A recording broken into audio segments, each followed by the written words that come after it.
Sir, madulas sir yung ano nyo, sandalyas. Anong tawag sa ano na to? Bahay paniki. Bahay paniki. Biyak na bato. Yan. Piyak na bato. Yan Yan po yun. yung tinatawag na piyak na bato. Alam niyo anong pakiramdam dito? Malamig. Sa solid na bato, Presko. nagpiyak po ng tubig. Diyan po nagdadaan yung tubig. Lahat po doon sa kapulutan. Tingnan mo yan. Yung pa po yung tubig sir niya sa river. Lalo na sir, pag pumamahayag yung tubig,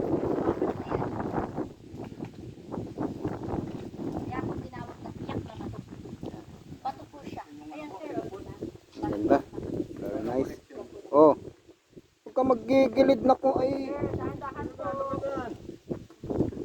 Mawawala po ako ng... Imbis na kumita na si ate, magbabayad pa. Bakit pinayagan mong pupunta rin yan? Ay, sana sasabihin ko eh. Sir, dahan-dahan po. Yung... Kaya nga may kasama tayong ano kasi parental guidance. Oo. Parental yun. Sir, dahan-dahan po. Dito na po kayo. Hindi kaya din sa may butas na yung galing bulas eh. At yun nga po sir. Dito sa loob na to? Butas po yan. Kaya nga po. Yung butas na yun na may liwanag na yun. Hindi sir, sa baba po.